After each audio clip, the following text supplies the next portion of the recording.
Today, I am sharing the story about how I was able to get an accepted offer on the unicorn property I was looking for years, how I then lost the unicorn property, and how it is having me do one thing that I have never ever had to do as a landlord before.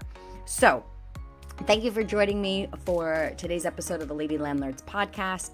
This is a story I've been talking about a lot in the Lady Landlords Facebook community. I have shared my just overall excitement to finally be able to find this exact property that I've been looking for, that I have called my unicorn property and have shared with many of you in the group. And now I am finally ready, maybe-ish, to walk you through what happened and what I learned that was absolutely fantastic about this property, what went wrong with this property, and then, like I said, the one thing that I'm going to have to do that I have never had to do as a landlord before. And I've been a landlord now for almost 7 years, and this is the first time I'm having to navigate some new waters. So let's start here at the beginning. Let's just talk about even getting this property, because as you might know, I buy most of my properties in the New York City area, right? So this property was a little bit different. The reason that this is something that I'm calling my unicorn property is because it didn't actually fit into the buy box of what I normally look for. Normally, I am looking for a long-term rental. I am usually looking for something that most of my properties are multifamilies, anywhere between 2 to 4 units tends to be my sweet spot. It is not a property that would be down here in the Dominican Republic. It was to be in New York.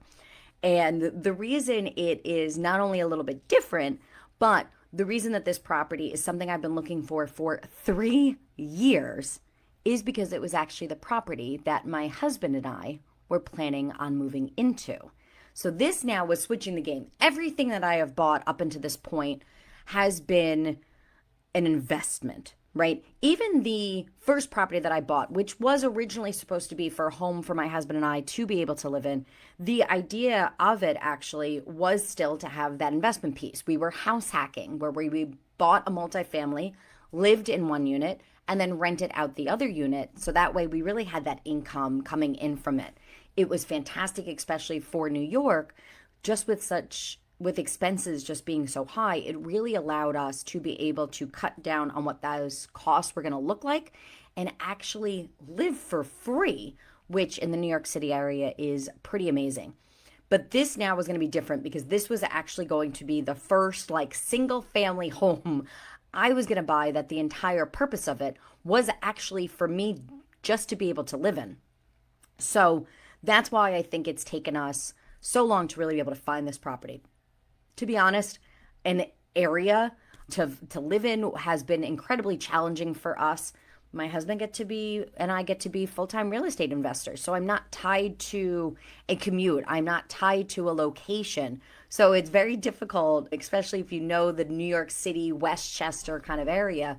When looking at different prices there, it makes a huge difference to say, well, I don't necessarily need to live right next to my job, or I don't need to have a commute that's right here.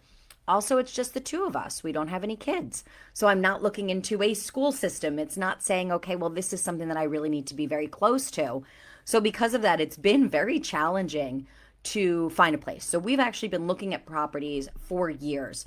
And this is something that hopefully my realtor really appreciated. His name's Michael. I'm going to mention Michael throughout my story a little bit here. So let's just get kind of some names here. Michael's been my realtor since 2018. I have bought every single property that I have in New York through Michael specifically and his team. So now you know who the players are here. But we actually at a point told Michael, hey, we're just going to go to open houses. Let us go see what's going on. Let us just go kind of get a feel for different areas, different houses, different layouts, to figure out what we were really looking for, and not, quote unquote here, waste Michael's time, because we really just were not quite sure what we were looking for. For me, buying an investment property is so much easier. The reason for that is because I look at numbers. I can determine from numbers, hey, this is something that is cash flowing. This is not cash flowing. This is cash flowing enough for me to buy it. This is not cash flowing enough for me to buy it. I'm making numbers. I'm making offers off of data. But now all of a sudden, being able to buy a property for ourselves to live in, that kind of goes out the window. That's now personal preferences. This is now like, hey, I don't really know about if I like the living room being that close to the kitchen. Hey, I want more of an open floor plan. I want less of an open floor plan. So, I mean, we've looked at like hundreds of houses for the past 3 years during the summer when my husband and I got back to New York after a few months down here in the Dominican Republic. That was kind of what we did on weekends. We went to open houses and we looked at a lot of properties, but it was also just to get a feel for places. My husband, Emilio was not from the New York area. He is from the Dominican Republic. He moved to the States when he was 18. He had lived in the Bronx until a couple years into dating. I had actually moved to the Bronx with him from Manhattan. And then we moved into Westchester County and lived in Yonkers. And Yonkers is right outside the Bronx. Like from my house, I can actually walk from where we live in Yonkers to the Bronx. So I say that just to show like my husband does not know a lot of the rest of Westchester County or what's really north of that. I haven't lived in Westchester County since I was 18. So that's 20 plus years ago. We'll leave the math at that.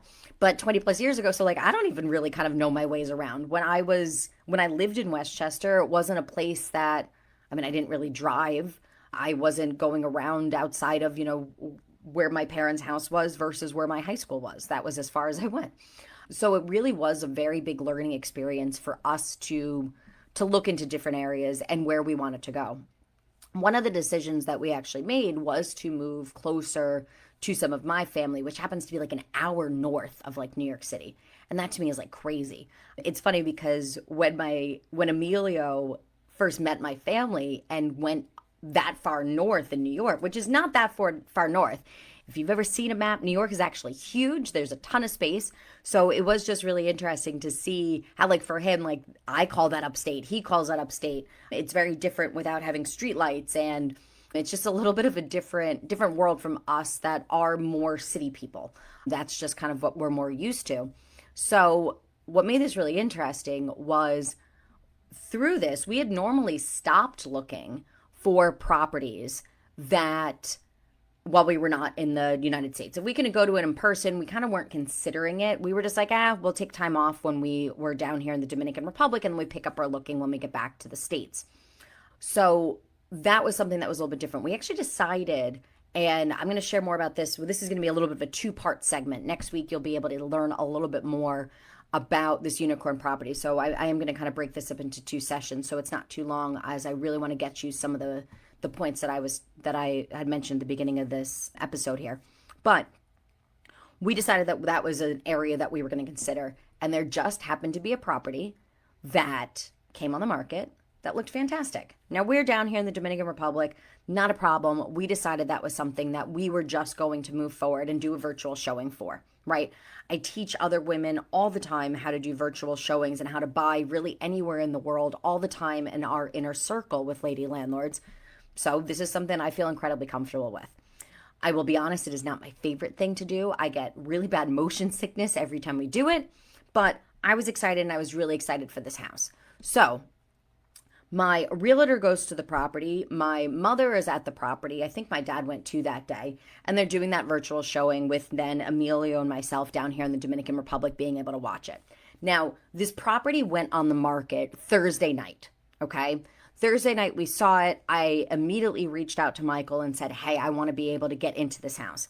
He comes back and says, well, there's an open house on Saturday. I clearly can't go to the open house. He goes, so we can either go Friday morning or Sunday morning. And I remember specifically saying to him, I really think that we need to be able to go on Friday because there's going to be multiple offers. The property might even be gone by Sunday. I'm going to rearrange my schedule. Let's go check this out on Friday morning. So was excited for that. Friday morning, we did exactly that. We went through the house and we did our virtual tour. And I remember when we got there, when we started the video, and I remember my realtor, Michael, saying to me, hey, I spoke to the other realtor and the sellers have a camera in the kitchen. I asked permission. We're going to be able to unplug it. So then that way we can kind of talk freely in the house. So then that way we can move forward. So he said, hold on a second. Let me just go unplug that. Okay, cool. Not a problem. So walked us through the house, took us through upstairs, downstairs, outside. I gotta say, this house was absolutely gorgeous. One, like this, the pictures of it, you just saw this house. And like the first reaction that anybody that I even showed it to was just like, wow, the house was just absolutely gorgeous. It was on an acre and a half of land, completely flat land. It had a gorgeous pond in the back. A water feature of some sort was actually something that was just really important from a personal preference. I get to live on the beach half the year, and then I go back to New York and live in a concrete jungle.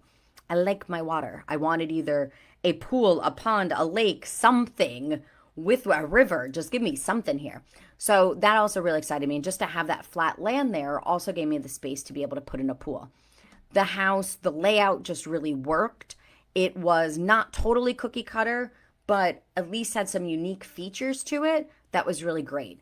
It was something that I could really see us living in. It was something that it had a great space. I was actually really excited for one of the rooms that I thought would be perfect to move Lady Landlords headquarters to. So I was actually really excited for it. So after that, we said, hey, listen, this house is going to go probably nuts after, especially with this open house tomorrow. So Michael and I kind of talked through what can we do to get this house. It's clearly going to be competitive. The house was listed originally at $699. Okay, and we're like, this is a big house, upstate. It was like 3,000 square feet, I think, just under it. So we were like, this is kind of crazy. You know, it was a good price. It definitely was going to need some things. So we said, okay, based on this, what are we going to be able to do to get this property before the open house, before it absolutely goes nuts? So we talked price. We definitely felt that we had to go over ask for sure. For them to agree to do the open house for accepted offers only. So we said, all right, let's do a little bit over ask. So we decided to go in we could discuss price. I'll come back to that in a second.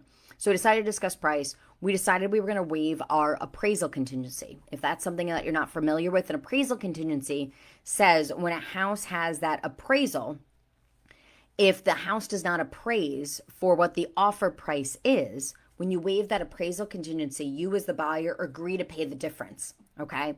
So we had said, okay, if we could get the house for around $725, we felt that would be a strong number to kind of go in.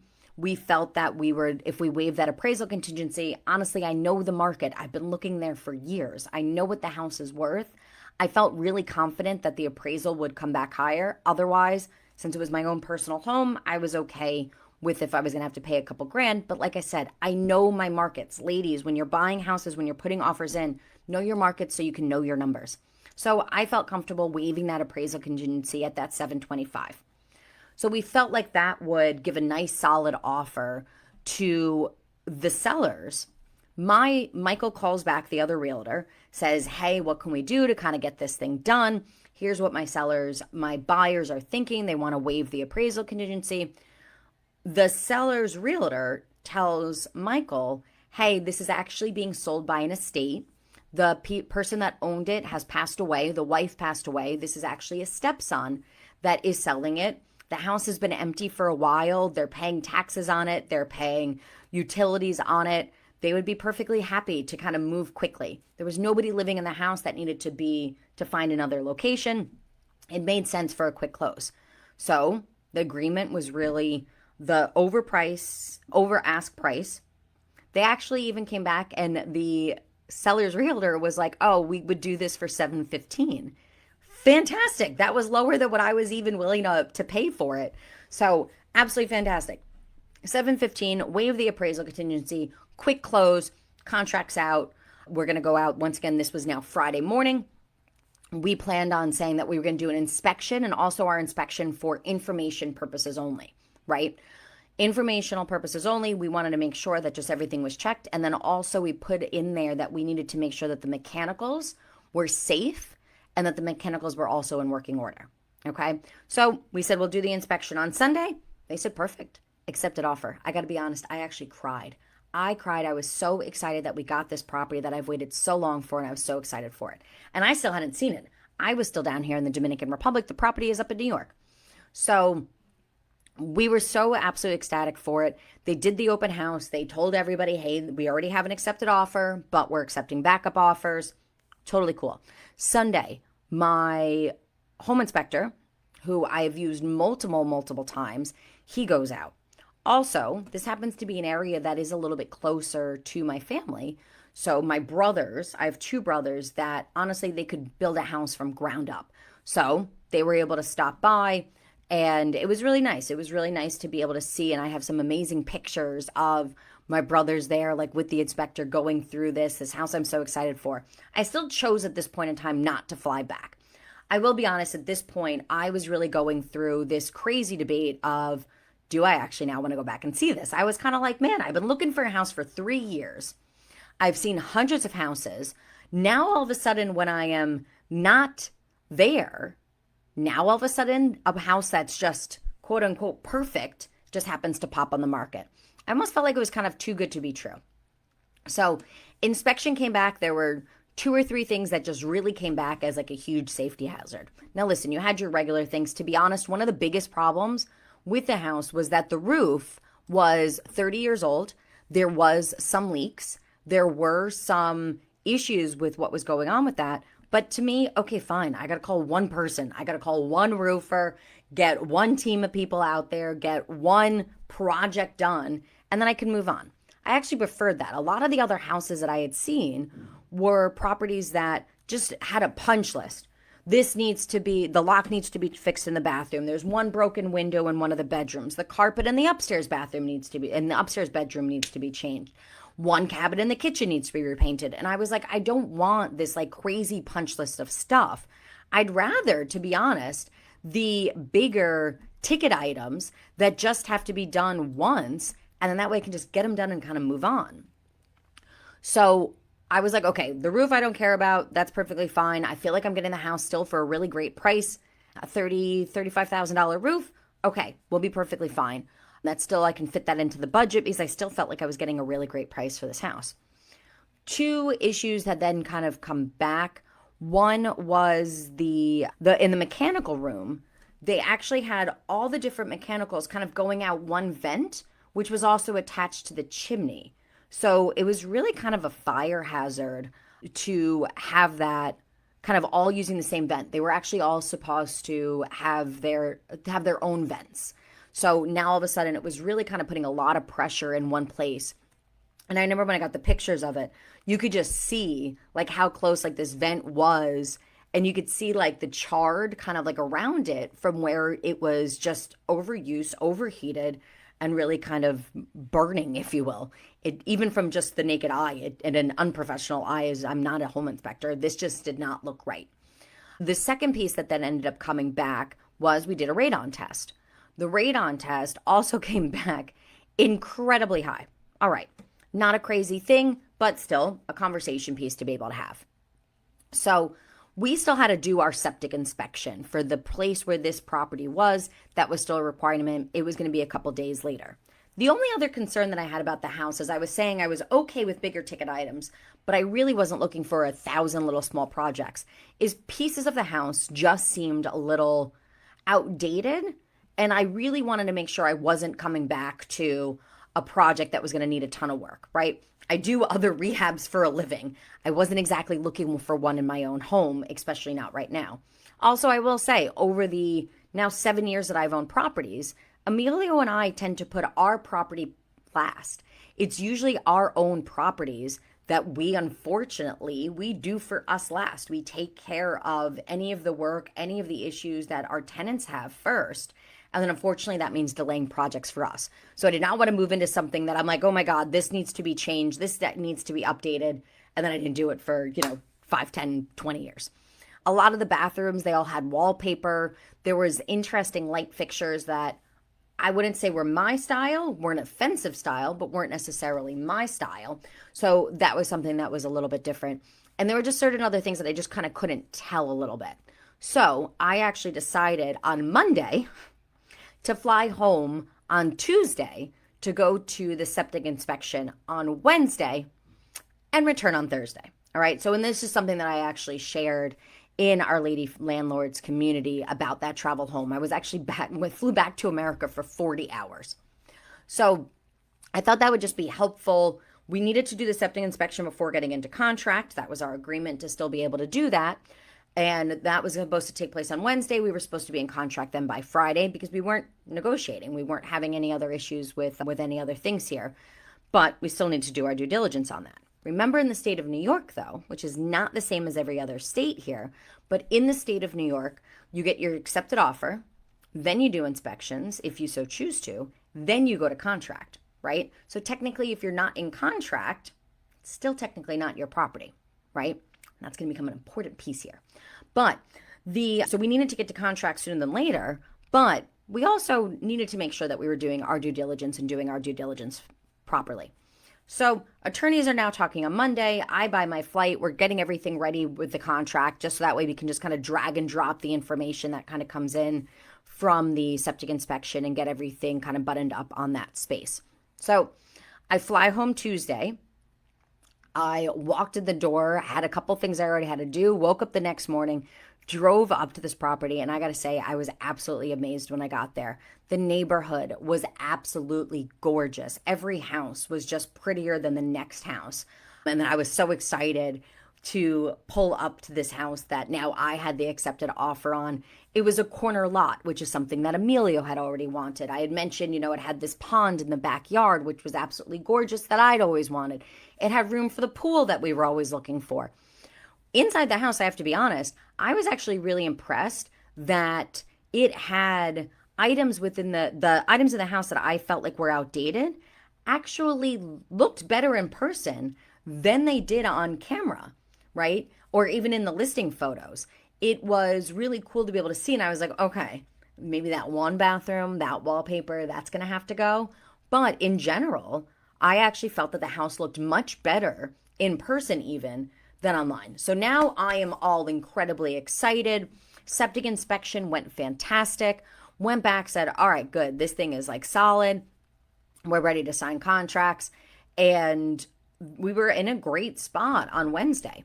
So I was so excited. I know I made posts in the Facebook group about that. And I was so excited to now get property number 17. This one meant so much more to me, especially since it was something I was going to be living in.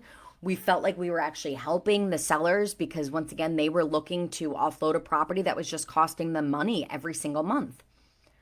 All of a sudden then on Thursday morning, I got up at dawn to fly back to the Dominican Republic right after my 40 hours here in New York.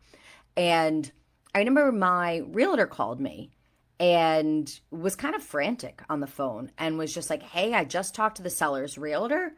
I don't know if he was having a bad morning or what, but he was complaining about this. He was saying that they want to do their own inspection, that they didn't feel that there was a problem with the roof. And we're like, we're not asking for them to do anything with the roof. We're not asking for money off. We're not asking for concessions. We're not asking for them to repair the roof. We're accepting as is, right? Oh, and then they want to look at the vent. They've lived there for, so many years. The house hasn't burnt down. Why is there now a problem with radon? Why is there now a problem with a vent that is going to catch fire at some point in time? And still, we were like, we don't understand where the problem is because it wasn't something that we said we were willing to accept all the conditions. So we were like, this is just odd. And then the last thing that my realtor said to me goes back to the cameras that I had mentioned. Same thing at the septic inspection. My realtor messaged the seller's realtor and asked for permission, once again, to turn the cameras off as we were walking through the house. So that way we can just talk freely about it. This is something I'd love down in the notes just to hear your opinion on what you think of cameras listening as people are walking around a showing. So I'm just kind of curious if that's something that you've experienced. Just let me know down in the show notes, or in the comments, what your experience is with being able to talk freely in that house and having cameras on it, and if you've done that either as a seller yourself or what your opinion as a buyer. But once again, the seller's realtor gave Michael the permission to unplug the camera so that way we could talk freely throughout the house, especially as we were doing an inspection and can talk with our inspector. So that Thursday morning at the airport, the last thing that my realtor said was that the seller called the seller's realtor seething, which is a very specific word, seething that the camera in the house was turned off. And I remember Michael and I being like, but didn't the seller's realtor ask permission from the seller? We thought that was kind of weird. So, okay, Totally fine. Once again, still kind of like moving forward here. We thought, okay, maybe just bad morning. The realtors talked a little bit later that day. I think this was actually as I was like boarding the plane. So only, an hour or so later, everything's fine. Hey, the guy just had a bad morning. The seller, once again was rather upset and I guess kind of reamed out the seller's realtor, which then translated into a conversation then with my realtor. So we thought everything was back on page. They said that they wanted somebody to come out and take a look at some of the items that we had mentioned. Once again, not necessarily looking to negotiate those items or asking for any of them, but they wanted to get something looked at. Okay, seller, that's, you're the owner of the house. You can absolutely do those things. And that they were going to do that on Friday. Okay, perfectly fine. Contract by Friday. It's all ready to go, ready to sign, ready to be able to, hand over our EMD, our earnest money deposit to lock everything down. And then just don't hear anything back. My realtor's trying to call, not getting a response from the other realtor. Saturday, same thing, no response. Absolutely nothing. He's calling, he's emailing him. Absolutely nothing. Clearly there's nothing the attorneys can now do. And then Sunday morning we take off. My husband and I, we usually spend Sunday, we get to go to the beach. I like to go really nice and early. I remember I was actually in the ocean. My husband is sitting under one of the palapas at like our beach club where we live.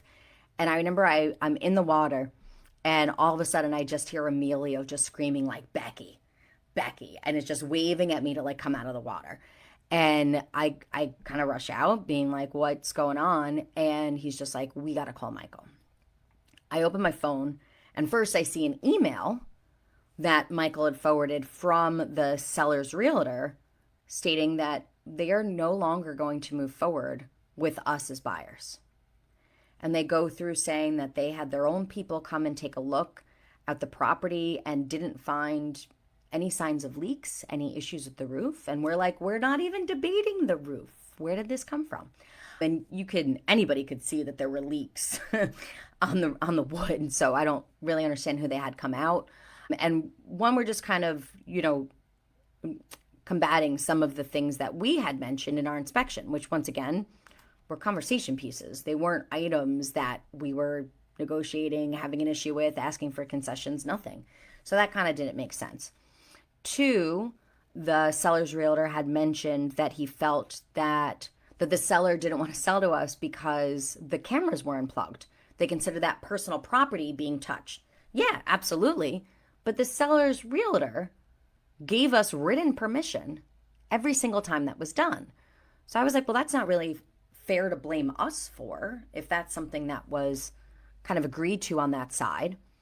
And then the third piece of it was, oddly enough, and this is why I asked the question to see down in the comments how you feel about cameras on sites, but interestingly enough, the seller overheard something on a camera that we actually weren't even aware about, that I guess was outside, and an exterior camera that made the seller feel that we were too eager and too comfortable with the property.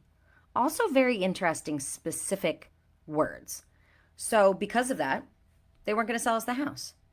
So we thought this was odd. We were like, we were eager. We were trying to get into contract because we were told you guys needed to sell, right? The house is sitting there empty. It's costing you money every single month. Why would this not be something that you would want to be able to sell? That's what you told us. So we were moving at a pace we thought was according to you. Also, we need to get into contract because we didn't want to lose the very property that we are now losing, right? So we thought this was odd. Realtor's not calling my realtor back. It's now Sunday, so can't get in touch with attorneys or anything like that. But this was just so weird that all of a sudden they were happy with the money. They were happy with their terms. But now all of a sudden they didn't want this because we were too happy with the property. And what was interesting was that's usually what sellers want, right? Usually sellers want people that are like, okay, these people are going to move into the house. They're going to be living here as our family home. Now it's going to be theirs. Hey, these people, we heard them say on a camera that they really like the house. Hey, we might be able to get them to come up a little bit more. We probably won't have to negotiate anything. But instead, these guys kind of went the opposite way. Monday comes, I call my attorney. I say, hey, can you please call their attorney? Their attorney had no idea that this happened. Their attorney later that day, calls my attorney back and just was just like, I had no idea that this deal wasn't even moving forward. My seller didn't even tell the seller's attorney that he was calling this whole thing off. So I'm incredibly upset about this. There's nothing I could do. The attorney calls the seller. Nobody's calling anybody back. So there's nothing I could do if there's no communication. So I'm frustrated.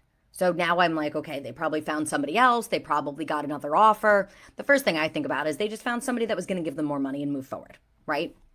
So that whole week, right? And I posted about this once again in the Lady Landlords community.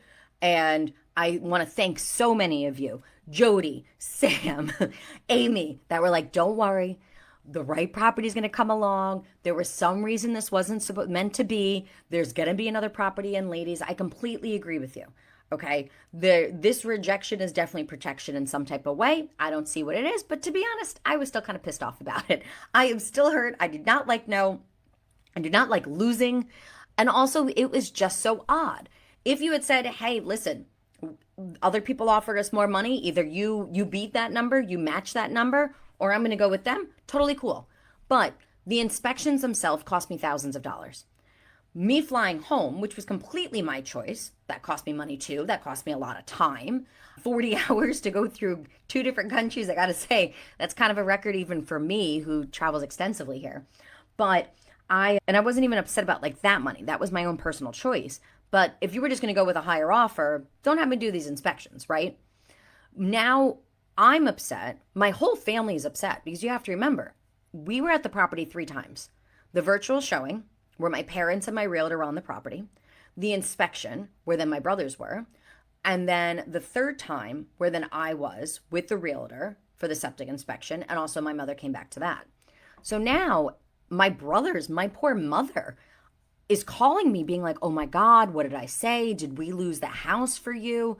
Because we still don't know what was overheard that kind of created this problem, right? Or what they felt made us too comfortable at the property. And that I thought was kind of crazy.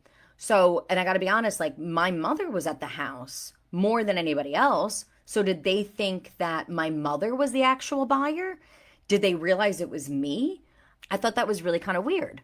So we were still trying to like figure this out. It was just bugging me the whole week long that I lost this property, that I spent money on this property, and that I really don't have a good reason at all for what had actually happened with this. So I talked to my realtor that weekend because I got to say my realtor's fantastic and he answers the phone anytime that I need him, day or night, weekend. And I absolutely, for me, communication, timeliness is something that I incredibly respect. And that is why I've bought so many properties for Michael over the year and why we are very loyal to him, because he really meets those expectations of what I'm looking for. So we talk over the weekend and I'm like, I can't let this go. Like there's just something off with this. One, I've been looking for this thing for years, finally found it. Now I lost it on some weird technicality about being too happy for a house. Makes no sense. So we decided the next day, we kind of plotted and we're like, what can we do? How can we separate what is actually going on with this property? Is it really just more money? Or is it something that actually is personal? Something else that's kind of going on with this? So, can't believe I'm going to say this. We actually decided to go back and offer more money. Now, the first time that we discussed doing this, I was like, no, I'm not giving this word I probably shouldn't say on a recorded line. More money, that's not something I want to do. When I went to Emilio and said, hey, so I think the plan is to go back and give this person more money, even he was like, no, I don't want to give this jerk more money. You've got to be kidding me. But we felt that going back with just a above and beyond number, also once again making sure that we kind of have those other terms really in place, would really show us, was this a money thing or was this a personal thing? They don't know us, right? So why money is green? Take the green, you know? So that's what we went for. So then we planned out what we were going to do. We were even going to change our terms. I was actually going to waive my mortgage contingency, okay? To say that like, even without a mortgage, I'm still buying this house. Sure thing. We are all good. Do not be concerned about this deal not following through, right? Went back. We talked to my realtor the next day I talked to my attorney the next day with my realtor and we went through, here's the plan, right? We want to send back offer, we were going to go up to another $60,000. So even though this house was listed at $699 and we originally agreed on $715, we were actually offering now $775. We waived the mortgage contingency. We waived the appraisal contingency. Same thing. I'll cover any difference if it does not appraise. We waived anything that came back from the inspection. We're accepting everything as is and sent that back. Our attorney called their attorney. Apparently the response from the seller's attorney was, that's a pretty good deal. I'll call my seller right now. Called the seller. We didn't hear a thing, didn't hear things. That afternoon, finally got a response back and an email forwarded from the seller to the attorney, then over to me. That said, even though this offer is higher than any other offer we have and has the best terms, we are still not moving forward with these buyers. Now you're saying we're offering you the most amount of money and we are also have the best terms and you still don't want to sell to us? I'm sorry. Now we know that this is personal, right? So that brought me now to the place of the thing that I have to do that I've never had to do as a landlord. I'm going to go more into this in next week's episode and talk more about this in kind of part 2 of this here. But I kind of want to know now, if this is personal, why is this personal? Where did that come from? What was overheard? What made them feel that we were too comfortable? What do those things mean? And I hate to even have to think this way, but if it's something that they heard, and we know this as landlords, ladies, that there are fair housing guidelines that need to be followed, right? You cannot discriminate based on someone's race, based on someone's nationality, based on somebody's profession, not based on somebody's age. And we're not really quite sure what had happened. Did they feel that it was my parents because they were at the properties that were supposed to be the buyers, and therefore, hey, we didn't really want to sell to an older couple. We want to sell to a young family. Did they hear that I had just come back from the Dominican Republic to see the house and that's where my husband was from? What was it within this? Did they Google our names and see, one, that I'm a landlord and decide that they didn't want to sell to that? Did they have an issue with the fact that my husband had immigrated to the United States, that English is not his first language? What was the issue there? So we do not know, but this is the first time now that I'm actually having to navigate a fair housing complaint. And it's weird that I'm actually on the side as the complainant rather than on the side of being the person that unfortunately would be feeling that somebody else had discriminated, right? And I do take fair housing laws very, very seriously. That is something that I absolutely implement into my business. I talk a lot about them in our Lady Landlords community, here on our Lady Landlords podcast, on my Instagram, and I break those down a lot. So now it's very interesting to be on the other side with saying this was clearly denied for personal reasons, but what was it? Was it you just didn't like me, which is still a very weird reason to turn down the most amount of money with the best terms possible, but cool. But you never met me. I wasn't even at the house as much as other people were. What was really the problem here? And it's something that I kind of want to get to the bottom of it. So we, as I mentioned, officially have lost the unicorn property. I completely believe and know that there is something better, bigger. There is some other type of plan out there for me, and I'm going to be okay. But I'm still going to do a little digging and investigating, and I want to share this process with all of you in Lady Landlords about navigating this fair housing and what the laws look like there. So I'm actually going to come back next week, part 2. So make sure to, if you are watching this on Facebook, to make sure to hit that follow button so that way you'll get notified the next time I'm going to go live here, or make sure to subscribe to the Lady Landlords podcast, wherever it is that you listen to podcasts. We release new episodes every single Tuesday. So I'll make sure to come back next week and I'm going to share a little bit more of what that process looks like.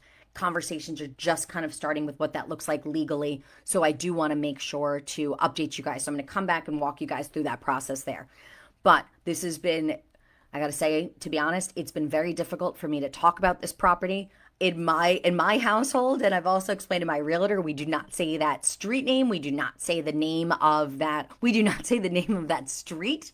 It is now just, the property that, shall remain nameless is how it's just going to be known in our future. I've had to walk away from other investment properties because numbers didn't work, and okay, fine.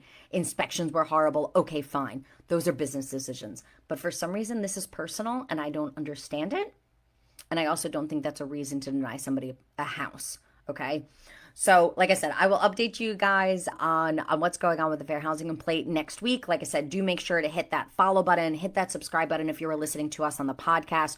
So that way you can kind of follow up and learn what happened. And as always, I will keep you updated in our Lady Landlords Facebook group. But thank you very much for joining me today. Feel free to drop any questions down in the chat. Or once again, I just want to know everybody's opinion. I'm very curious on what that looks like, on if you feel that sellers should be allowed to have cameras with audio as prospective buyers are walking through a property. So let me know down in the comments what your thoughts are on that. Otherwise, I will see you all next week for the next episode of the Lady Landlords Podcast. And thank you guys very much. Have a fantastic day. Bye. Thank you for listening to the Lady Landlords Podcast. If you're feeling stuck in your real estate investing journey, visit lady-landlord.com to book a 15-minute orientation call with me and see if you're ready to join our mentorship program. Or you can subscribe to our newsletter and join our Facebook group for exclusive real estate investing tips and offers. Invest with confidence. Become a Lady Landlord today.